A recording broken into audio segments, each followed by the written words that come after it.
श्री सीताराम शिखावस्थी के चैनल में आप सभी का स्वागत है। मैं हूं शिखावस्थी। आज हम सभी लोग कार्तिक माह महात्म्य के 29वें अध्याय को सुनेंगे। 28वें अध्याय में हम सभी ने जय और विजय के चरित्र को सुना। अब 29वें अध्याय में हम सभी लोग सुनेंगे कि जो राजा पृथु हैं वो नारद जी से पूछ रहे हैं कि वेड़ी और कृष्णा नदी के तट पर कलहा नामक राक्षसी का उद्धार हुआ था, तो इन दोनों नदियों का महात्म हमें आप सुनाइए। तो अब अपने अध्याय को प्रारंभ कर रहे हैं। आप सभी लोग अपने अपने गुरुदेव भगवान गणेश भगवान और नारायण भगवान को स्मरण करके अध्याय को सुनिए। 29वां अध्याय। राजा पृथु ने कहा कि हे नारद जी, आपसे कलहा ने जिस प्रकार मुक्ति पाई यह सारी कथा आपने हमें सुनाई है, मैंने भली प्रकार सुनी भी है। हे देवर्षि, यह काम उन दो नदियों के प्रभाव से हुआ था और कृपा करके मुझे उन नदियों के महत्व के बारे में बताइए। कृष्णा नदी साक्षात भगवान श्री कृष्णचंद्र जी महाराज का शरीर और वेड़ी नामक नदी भगवान शंकर का शरीर है।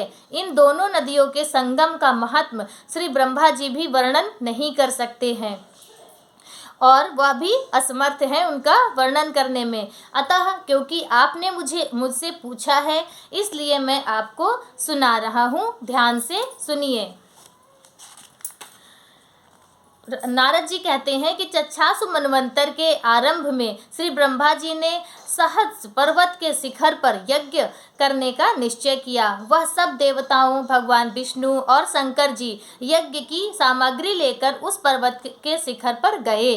तब महर्षि भृगु आदि ऋषियों ने ब्रह्म मुहूर्त में उन्हें दीक्षा देने का विचार किया। इसके बाद उन्होंने श्री ब्रह्मा जी की पत्नी स्वरा को बुलावा भेजा।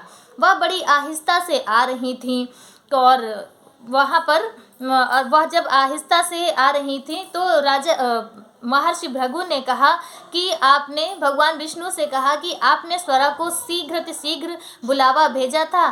तो भगवान विष्णु ने कहा कि हाँ, हमने उन्हें शीघ्र बुलावा भेजा।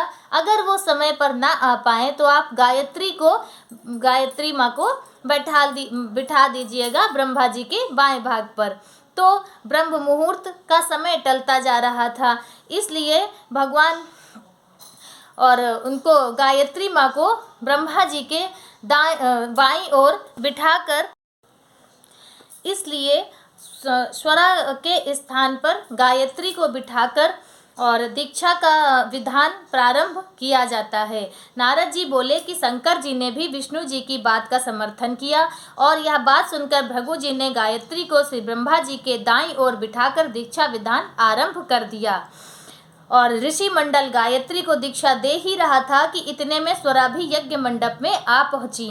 श्री ब्रह्मा जी के पास में गायत्री को देखकर ईर्ष्या से क्रोधित होकर स्वरा ने कहा, जहाँ अपूज्यों की पूजा होती है और पूज्यों की अप्रतिष्ठा होती है, वहाँ पर दुर्भिक्ष, मृत्यु तथा भय तीनों अश्वमेव हुआ करते हैं। यह गायत्री श्री ब्रह्मा जी की दाईं ओर तथा मेरे स्थान पर बैठी हैं। यह अदृश्य बहने वाली नदी हो जाएंगी। आप लोगों ने अविचार से इसे जो मेरे स्थान पर बैठाया है, अतः आप सबके सब जड़ स्वरूप नदियां हो जाओगे। नारद जी ने कहा राजा पृथु से कि हे राजन, इस तरह स्वरा के शाप को सुनकर गायत्री मारे क्रोध के लाल बबूका होकर अपने होंठ काटने लगी। देवताओं के मना करने पर भी उसने उठकर स्वरा को श्राप दे दिया। गायत्री ने कहा, ब्रह्मा जी जैसे तुम्हारे पति हैं वैसे मेरे भी पति हैं। तुमने व्यर्थ ही श्राप दिया है, अतः तुम भी नदी हो जाओगी। नारद जी ने कहा कि तब तो देवताओं में भी खलबली सी मच गई। वह स्वरा को दंडवत करके कहने लगे कि हे देवी, तूने जो ब्रह्मा आदि सब देवताओं को श्राप दिया है, इससे यदि हम सब जड़ रूप नदियां हो जाएंगे तो फिर निश्चय ही यह तीनों लोक नष्ट हो जाएंगे, क्योंकि यह श्राप तुमने बिना विचार दिया है, अतः तुम इसे वापस ले लो। स्वरा ने कहा कि हे देवतागण, आपने यज्ञ के आरंभ में गणेश पूजन नहीं किया, इसलिए यह विघ्न उपस्थित हुआ है। मेरा यह श्राप कभी खाली नहीं जा सकता, इसलिए आप सब अपने अंगों से जड़ीभूत होकर अश्वमेव नदियां बनोगे। हम दोनों सौते भी अपने अपने अंशों से पश्चिम में बहने वाली नदी बनेंगे। नारद जी ने कहा राजा पृथु से कि स्वरा के यह वचन सुनकर सभी देवता विष्णु, शंकर आदि अपने अपने अंशों से नदियां बन गए। भगवान विष्णु के अंश से कृष्णा नदी, भगवान के अंश से बेड़ी तथा श्री ब्रह्मा जी के अंश से ककुदवती नामक वाली नदियां उत्पन्न हो गईं। सभी देवताओं ने अपने अंशों को जड़ बनाकर वहीं सहस्र पर्वत पर फेंक दिया। फिर उन लोगों के अंश अलग अलग नदियों के रूप में बहने लगे। देवताओं के अंशों से पूर्व वाहिनी तथा स्त्रियों के अंशों से हजारों की संख्या में पश्चिम वाहिनी नदियां उत्पन्न हो गईं। गायत्री और स्वरा दोनों पश्चिम वाहिनी नदियां होकर एक साथ बहने लगी। उन दोनों का नाम सावित्री पड़ा। श्री ब्रह्मा जी ने उस यज्ञ स्थल पर भगवान विष्णु और शंकर जी की स्थापना की। दोनों देवता महाबल तथा अति बल के नाम से विख्यात हुए।